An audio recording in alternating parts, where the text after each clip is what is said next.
Shalom Sentinelle, comment tu vas? J'espère que tu vas bien. C'est encore moi, la sœur Grâce, pour te servir. J'espère que tu vas bien. Je viens te souhaiter un excellent après-midi. Alors, en ce jour, j'aimerais te parler de quelque chose de très important. Qu'on connaît tous, j'aimerais te parler de Canaan. Canaan, comme tu l'entends. Je pense que tu connais, tu as déjà entendu parler de Canaan. Canaan, c'est la terre que devait rejoindre le peuple d'Israël. Lorsque Moïse faisait sortir le peuple d'Israël d'Égypte, c'était pour le but de leur faire rentrer à Canaan, appelée encore la terre promise, le pays où coule le lait et le miel. Canaan, c'est en quelque sorte la terre que Dieu avait apprêtée pour le peuple d'Israël.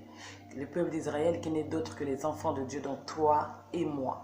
Parce que tu vas me dire, la sœur Grâce, mais nous qui ne sommes pas d'Israël, qui ne venons pas d'Israël, comment nous faisons? Israël, c'est toi, Israël, c'est moi, Israël, c'est le peuple de Dieu, tout simplement. Israël, c'est les élus de Dieu, Israël, c'est les nés de nouveau, Israël, c'est ceux qui appartiennent au royaume de Dieu. Tu as accepté Seigneur Jésus-Christ comme Seigneur et Sauveur dans ta vie? Tu es un peuple d'Israël. Canaan, c'est la terre promise. Canaan, c'est la terre que le Seigneur a préparée pour toi. Canaan, c'est le pays où coule le lait et le miel. L'endroit que le Seigneur prépare pour toi. Pour que tu puisses vivre ces projets de bonheur et de paix. Pour que tu puisses rentrer dans le repos. Pour que tu puisses récolter tout ce que tu as moissonné. Comme son nom l'indique, le pays où coule le lait et le miel, c'est-à-dire un pays où tout va t'être donné, un pays où tout va être facile. Ça ne veut pas dire que tu vas plus travailler, tu vas plus faire des efforts, non. Mais c'est une manière de dire qu'à Canaan, les efforts sont réduits. Il a dit, mon joug est léger. Venez à moi, venez déposer vos fardeaux.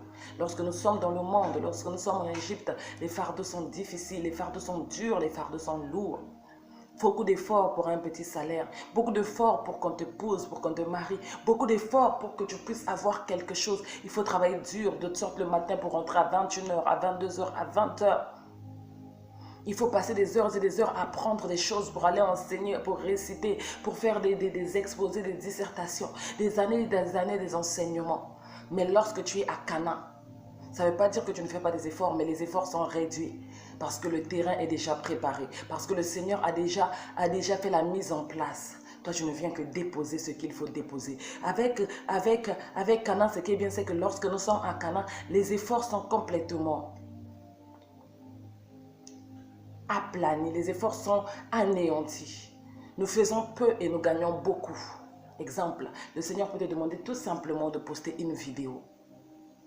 Et lorsque tu es en Égypte, il faut en poser parfois des millions avant que tu sois reconnu, avant que tu aies des vues, avant que ton ministère, avant que ton travail soit repéré. Il faut que tu fasses plusieurs choses avant que le directeur te donne une promotion. Mais lorsque tu es à Canaan, une seule vidéo suffit, un seul CV suffit, une seule rencontre suffit. Et tu as tout ce que tu cherchais. Tu te dis, mais comment se fait-il, Seigneur?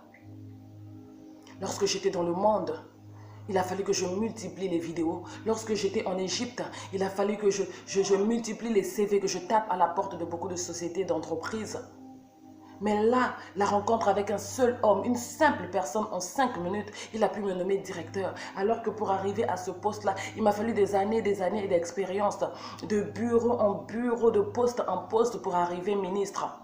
Mais lorsque tu es à Canaan, tu peux quitter d'un simple adjudant un conseiller particulier du directeur ou un conseiller particulier du ministre, parce qu'une seule rencontre suffira, un seul homme que le Seigneur mettra sur ton chemin.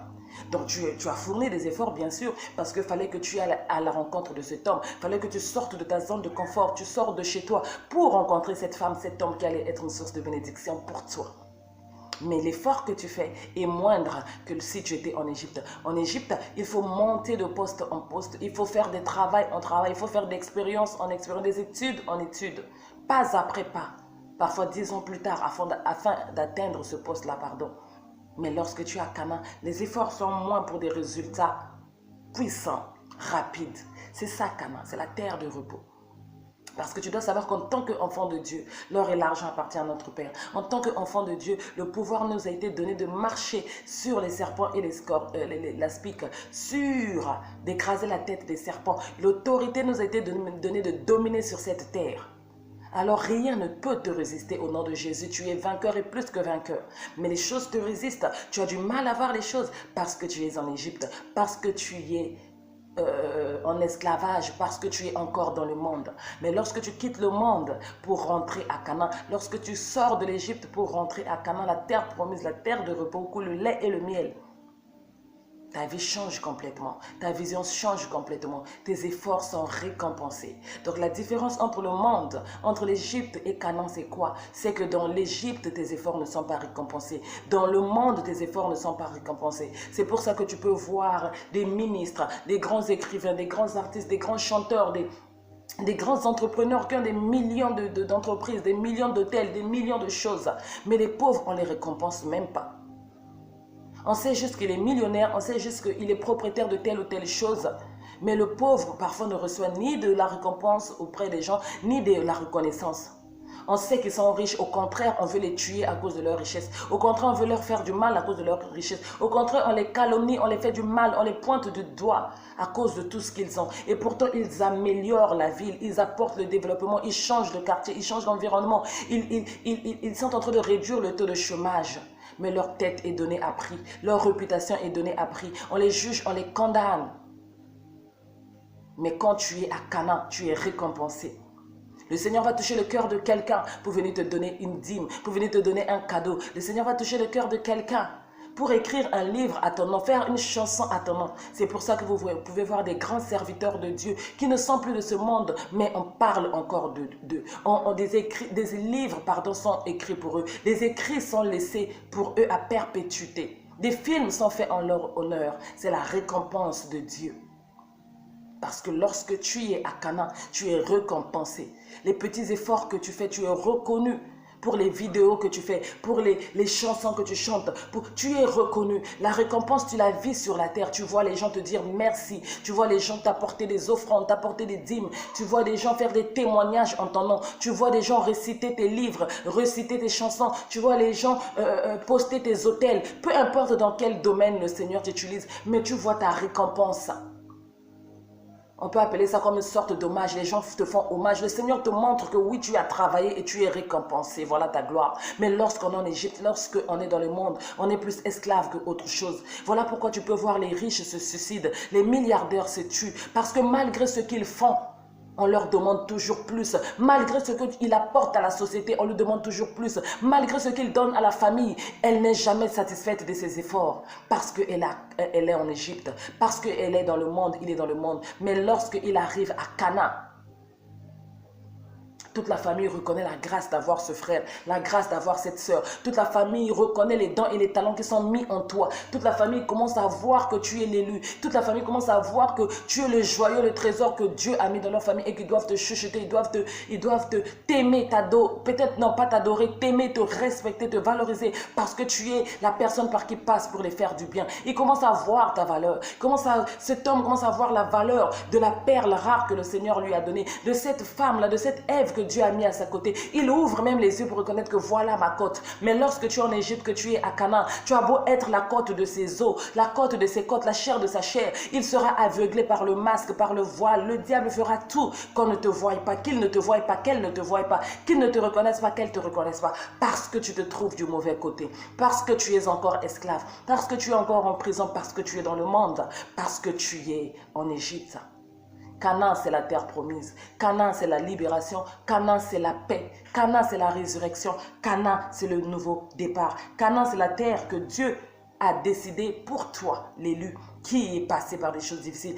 Pour toi, l'élu, qui a traversé le désert. Parce qu'il faut savoir qu'on n'arrive pas à Canaan sans passer par le désert. On n'arrive pas à Canaan sans traverser la mer Rouge. Donc, Canaan, c'est une terre pour ceux qui ont traversé la mer Rouge. Canaan, c'est une terre pour ceux qui ont traversé la mer Rouge avec bravoure et qui sont arrivés jusqu'au bout. Car dans cette traversée, il y en a qui meurent sur la route. Il y en a qui meurent en pleine traversée. Il y en a qui, comme Pharaon, sont aussi recouverts par les eaux. Parce que oui, ils étaient dans le chemin de la libération, mais ils n'ont pas fait les choses comme il fallait. Ils n'ont pas marché à la vitesse que Dieu voulait. Ils n'ont pas suivi le guide comme il fallait suivre le guide. Et les voilà, le moment que Dieu recouvre les eaux, eux aussi sont noyés. Alors c'est pour ça que je viens, pour t'enseigner ces choses, t'expliquer ces choses. Peut-être que tu es encore au désert, peut-être que tu es sur la traversée, pour te permettre d'accélérer, pour venir te pousser et te dire vas-y, vas-y, bientôt les eaux vont être refermées, pour te dire que vas-y, vas-y, vas-y, vas-y, tu es à Canaan, pour te dire que oui, tu es arrivé à Canaan, pour te dire que maintenant ton repos est arrivé, pour te faire comprendre là où tu es en train de réaliser par rapport à ce que tu vis. Est-ce que tu es encore dans le désert? Est-ce que tu es en plein mer Rouge en train de traverser, ou tu es déjà arrivé à Canaan? Comment tu sauras que tu es à Canaan? C'est que tu sens une paix dans ton cœur. Comment tu sens que tu es arrivé à Canaan? C'est que les difficultés du monde ne te font plus peur, ne te font plus mal. Comment tu fais que tu sais que tu es arrivé à Canaan? Le rejet de tes frères et de tes sœurs ne te touche plus. Tout ce que le monde peut faire autour de toi ne t'affecte plus. Alors que là où hier, tu aurais pu te fâcher, t'énerver, crier quand on touche à toi, quand on parle de toi, quand on dit des choses sur toi, tu aurais pu crier. Mais lorsque tu es à Canaan, tu n'as plus envie de crier. Tu trouves tout normal, même si on t'appelle pour te dire que ton fils est mort, ta fille est morte, que cet homme t'a quitté, cette femme t'a quitté. Tu vas aller, tu vas réagir, mais tu vas prendre le temps de t'habiller, tu vas prendre le temps de te pomponner, tu vas prendre le temps de prier avant d'y aller, parce que tu n'es plus affecté par le monde, tu n'es plus affecté par les ondits, tu n'es plus affecté par ce qu'on te dit. Si on t'apprend que cet homme t'a laissé, que le visa ne t'a pas été donné, que je ne sais pas, cette femme t'a quitté, ça va te toucher, mais plus de la même manière, parce que Canaan, tu es dans le repos, Canaan, tu es dans la paix, Canaan, tu es devenu très spirituel, de telle sorte que le spirituel sur toi est plus élevé que le charnel. Alors ce qui pouvait te faire mal dans la chair hier quand tu étais esclave en Égypte ne te fait plus mal aujourd'hui dans la chair, parce que tu es plus un esprit que autre chose. Comment tu reconnais que tu es à Canaan? C'est que tu acceptes ton identité d'être seul sur la terre. Tu es venu seul, tu repartiras seul. Ça ne te dérange pas d'avancer seul envers et contre tous. Les rejets, les abandons ne te font plus de mal. Tu les acceptes comme ça. Tu n'as pas la haine, tu ne les détestes pas, mais tu les acceptes comme ça. Tu es en paix avec toi-même. Tu es en paix avec ton identité. Tu reconnais qui tu es. Tu embrases ta mission. Comment tu reconnais que tu es à Canaan? C'est que tu commences la vraie mission pour laquelle tu es venu sur la terre. Que le Seigneur te bénisse. C'était moi la sœur Grâce pour te servir. Shalom. Shalom Sentinelle, comment tu vas? C'est moi la sœur Grâce pour te servir. Alors aujourd'hui, le Seigneur me donne un message pour toi. Aujourd'hui, je viens te parler de Jéricho. Aujourd'hui, je viens parler à toutes ces personnes-là qui se trouvent à Jéricho et qui ne comprennent pas ce qui se passe dans leur vie, qui se disent que le Seigneur les a abandonnés, que le Seigneur les a délaissés, que le Seigneur les a oubliés, mais sans savoir que ici-bas, nous sommes des pèlerins. Et dans chaque étape de notre vie, il y a des endroits, des lieux que le Seigneur nous emmène, des lieux que le Seigneur nous fait franchir, nous fait traverser. Il y a des terres où l'on marche, il y a des terres où l'on court, il y a des terres où l'on se repose. Ou encore, je dirais, il y a des saisons où on marche, il y a des saisons où on court, il y a des saisons où on se repose. Mais malheureusement, par manque de connaissances, nous n'arrivons pas à faire la différence entre les terres de repos, les terres de cheminement, les terres où on se couche, les terres où on meurt aussi. Parce qu'à un moment donné, Moïse, il lui était pas donné de rentrer à la terre promise. Pas parce que il n'avait peut-être, c'est vrai qu'il avait commis un péché, il avait désobéi à la parole de Dieu, il n'avait pas fait ce qu'il fallait pour pouvoir entrer dans la terre promise. Mais tu penses vraiment que c'était cette erreur-là qu'il avait exempté la terre promise? Moi, je ne pense pas. Je pense plutôt que la mission de Moïse était finie et que la terre de repos de Moïse était là, il devait rester là. Parce que Moïse avait fini sa partition et que c'était la saison de Josué, c'était à lui de finir la mission. Parce que rappelle-toi, avant qu'ils arrivent là, Moïse avait déjà désobéi au Seigneur plusieurs fois. Moïse avait fait des choses encore plus graves que celles de taper le rocher. Comme casser les tables, par exemple, des commandements de Dieu. Mais le Seigneur l'avait pardonné parce que son heure n'était pas encore arrivée. Donc, si Moïse n'était pas rentré à Canaan, pour moi, ce n'était pas à cause de la désobéissance, mais c'est parce qu'il était lui arrivé à sa terre de repos. Là, il devait poser ses bagages. Et que c'était à Josué de continuer avec les autres. Aujourd'hui, je viens te parler de Jéricho. Jéricho, c'est cette terre où nous sommes appelés à être en pause, où nous sommes appelés à être en stop. C'est un peu comme le désert, mais je ne dirais pas que c'est le désert. Parce que le désert, rien ne rentre, rien ne sort. Le désert, c'est la souffrance totale. Le désert, comme son nom l'indique, il n'y a rien qui produit. Que de la chaleur, on transpire. Rien à l'horizon, tu vois, je transpire. Rien à l'horizon. Tout est sec. Pas d'entrée, pas de sortie, pas de visitation. Tu es oublié, tu es mis oublié. On parlera du désert. Mais je te parle de Jéricho. Jéricho, on te rend visite. Jéricho, on sait que tu existes. Jéricho, on a conscience de ta présence. Jéricho, tu entreprends, tu fais des choses. Oui, ça marche, oui. Tout n'est pas sec, mais ça ne marche pas comme ça devrait marcher. Ça n'avance pas comme ça devrait avancer. Malgré tous tes efforts, tu as l'impression d'être vide. Malgré tous tes efforts, tu as l'impression d'être seul. Malgré tous tes efforts, tu as l'impression que Dieu n'est plus là. Jéricho, c'est la terre où tout est fermé, tout est barricadé autour de toi. Là où tu es dans ta zone, tout va bien. Le désert, rien ne va. Même dans ta maison, tu souffres, tu pleures. Même dans ton âme, tu souffres, tu pleures. Tu sens que tu es dans la souffrance. Tu sens que tu as soif à l'intérieur de toi. Mais Jéricho, non, quand tu es dans ta maison, dans ta zone, dans ton quartier, dans ton pays, là où tu es, tout va bien.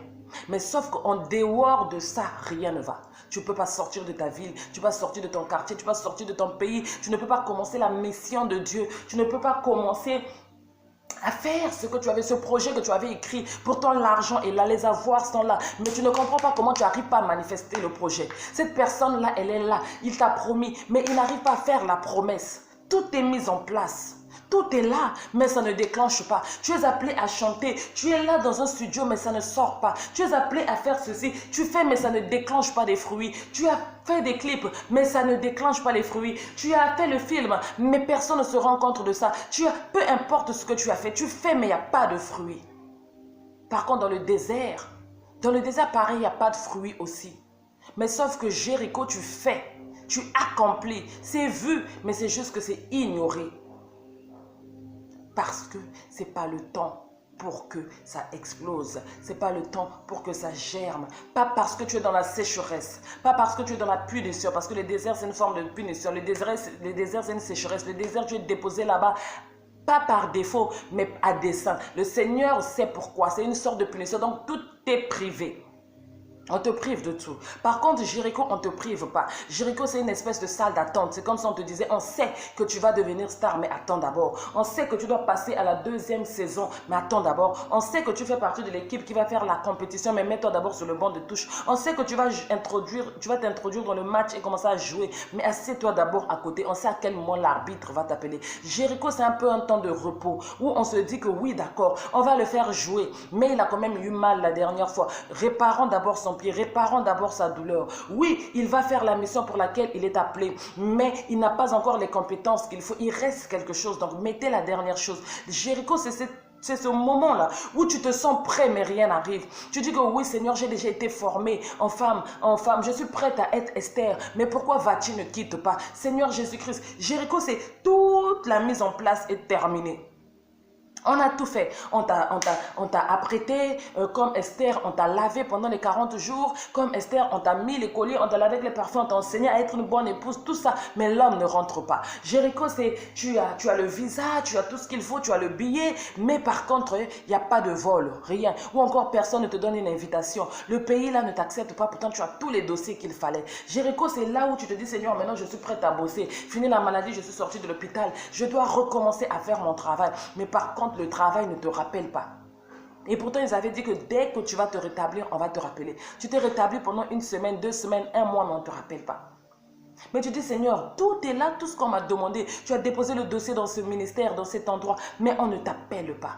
C'est ça, Jéricho. C'est comme si on te mettait en pause. C'est comme si on avait appuyé pause sur tout. C'est comme si on avait dit à ce chef de t'oublier, à cet homme de t'oublier pour un moment.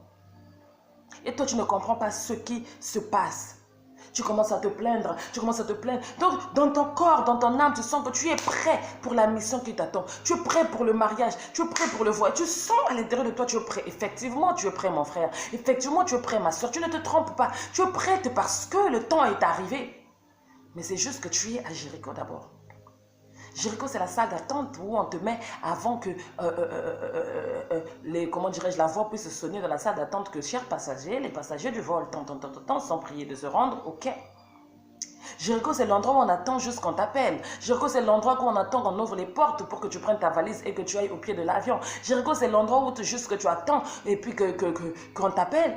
Toi, tu es peut-être prêt, mais le directeur peut-être n'a pas encore arrangé ton bureau. Toi, tu es peut-être prêt, mais cet homme peut-être n'a pas encore acheté ta bague. Toi, tu es peut-être prêt, mais cet homme peut-être n'a pas encore trouvé la maison où tu vas habiter. La Bible nous dit, Jésus-Christ est allé nous préparer une place. Mais il nous a laissés pour venir nous chercher. Donc il ne peut pas revenir tant que lui, il n'a pas réalisé sa promesse. Tant que lui, il n'a pas arrangé la place qu'il te revient de droit. Parce que n'oublie pas que tu es une princesse, tu es un prince, tu es quand même l'épouse de Christ. Donc il va te réserver une place de qualité. Donc, il ne va pas se diminuer à venir rapidement pour te faire plaisir. Non, il va d'abord s'assurer qu'il t'ait donné les conditions qu'il faut pour venir te prendre parce que tu es une reine. Le roi Cyrus ne va pas te faire passer à la place de Vati seulement comme ça, non. Parce que c'est toi Esther et que cela te revient de droit selon la prophétie, la destinée. D'accord, c'est toi Esther. Mais il faut d'abord que le roi Assyrus s'assure que tu sois traité, que tu sois transformé, que tu sois lavé, que tu sois habillé pour pouvoir être cette Esther-là, pour représenter le royaume, pour faire mieux que Vati, pour ne pas réitérer l'histoire de Vati. Parce que à quoi ça sert qu'on te prenne Esther? Tu es belle, oui, mais Vati aussi était belle.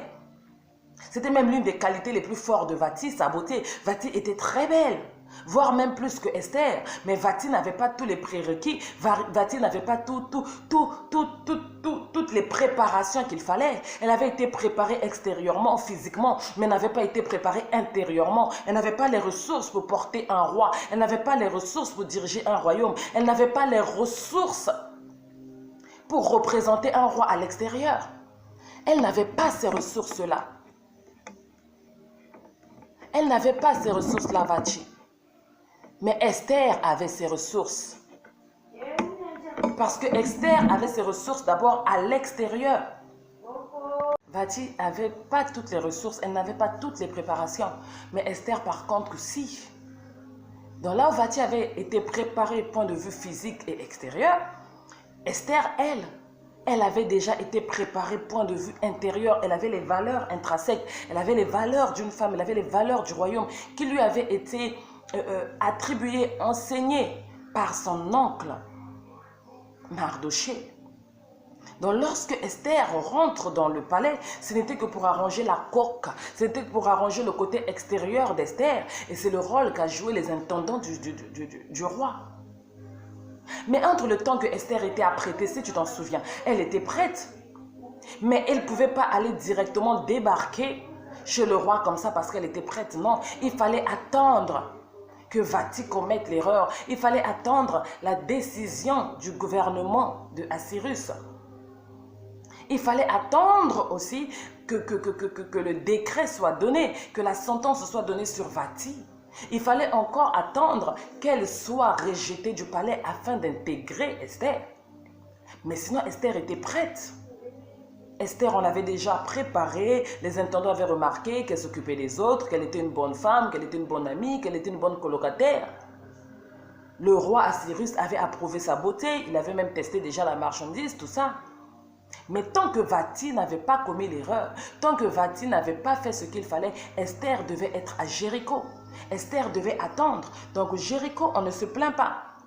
Même lorsqu'on souffre, on se contente de ce que nous avons. On se contente peut-être de prier et de parler en langue jusqu'à ce que la prophétie arrive.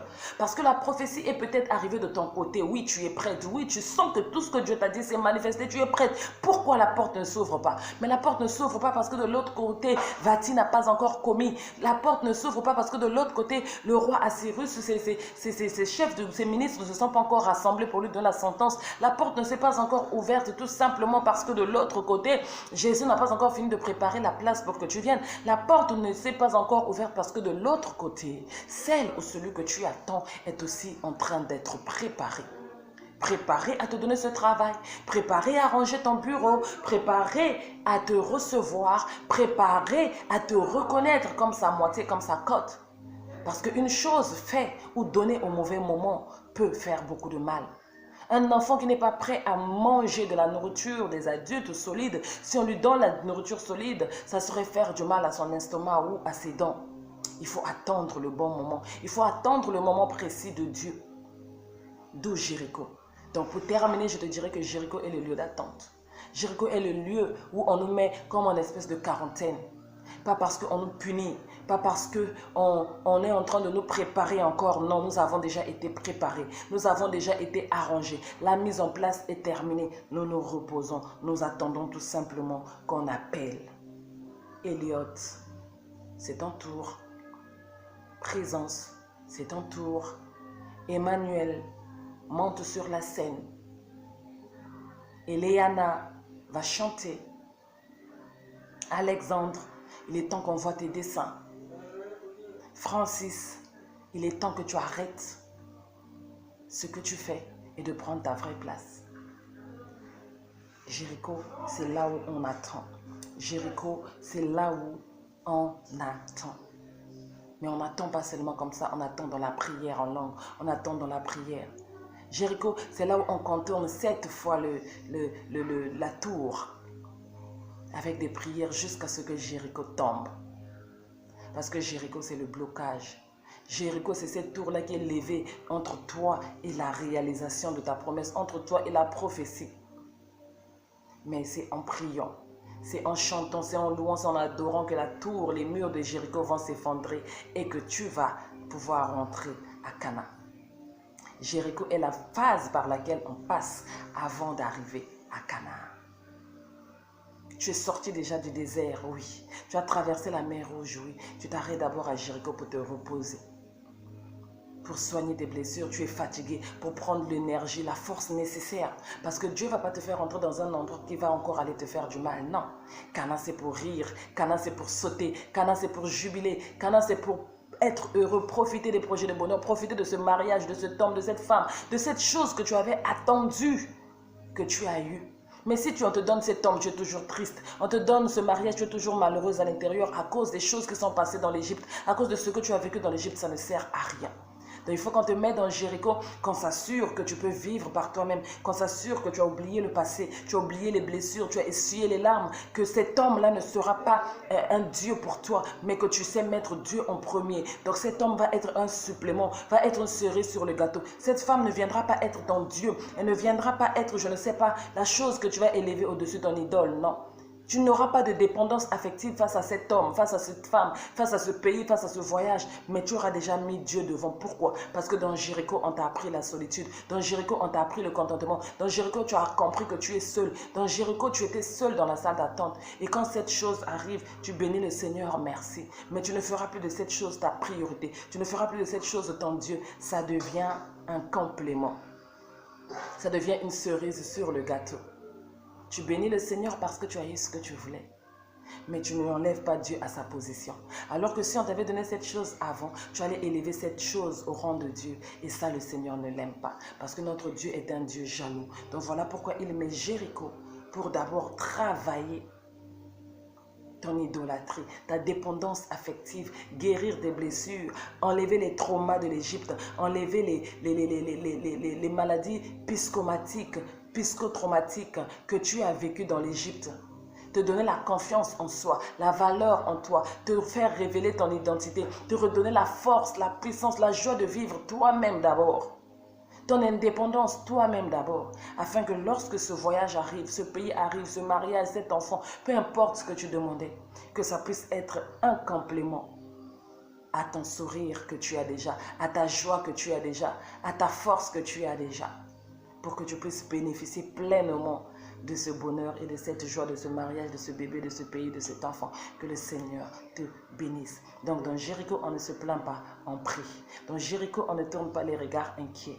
Tu es déjà sorti du désert de la mer Rouge. T'inquiète pas, Canaan est à toi. On est juste en train de te permettre de te reposer avant de te faire passer à l'autre étape. Parce que tu ne dois pas marcher à Canaan à 4 pattes. Tu ne dois pas rentrer à Canaan blessé. Tu ne dois pas rentrer à Canaan dans les pleurs. Tu ne dois pas rentrer à Canaan maigre. Jéricho, c'est pour te renforcer. Jéricho, c'est pour te permettre de bien dormir, manger, prendre la forme, la beauté qu'il faut, afin que lorsque tu vas arriver à Canaan, là où tous les yeux seront sur toi, les projecteurs seront sur toi, là où l'homme va te voir, là où ta femme va te voir, qu'il voit quand même qu'il a une belle femme. Parce que le but, c'est que tu sois roi. Le but, c'est que tu sois reine. Et on ne présente pas une reine moche. Une reine doit être préparée. Une reine doit être apprêtée. Une reine doit être lavée par les aromates au préalable avant de l'emmener devant le roi. Voilà pourquoi on t'a mis dans la salle d'attente. Pour que les ossements déchets revivent, pour que la chair que tu avais perdue dans l'amaigrissement soit reconstruite, pour que même si tu n'as pas peut-être la beauté la plus extraordinaire, mais quand même qu'il y ait la petite lumière, parce que tu es une reine. Dieu ne veut pas présenter un squelette au futur roi, au futur prince, à Cyrus. Que le Seigneur te bénisse. C'était moi, la sœur Grâce. Et aujourd'hui, nous avons parlé de Jéricho. Alors, toi qui es dans Jéricho, tu n'es pas oublié, tu n'es pas délaissé. Tu es juste en temps de repos. Alors, profite de cette période de rémission pour nous revenir plus fort et plus éclatante à Cana. Que le Seigneur te bénisse. Cana t'attend.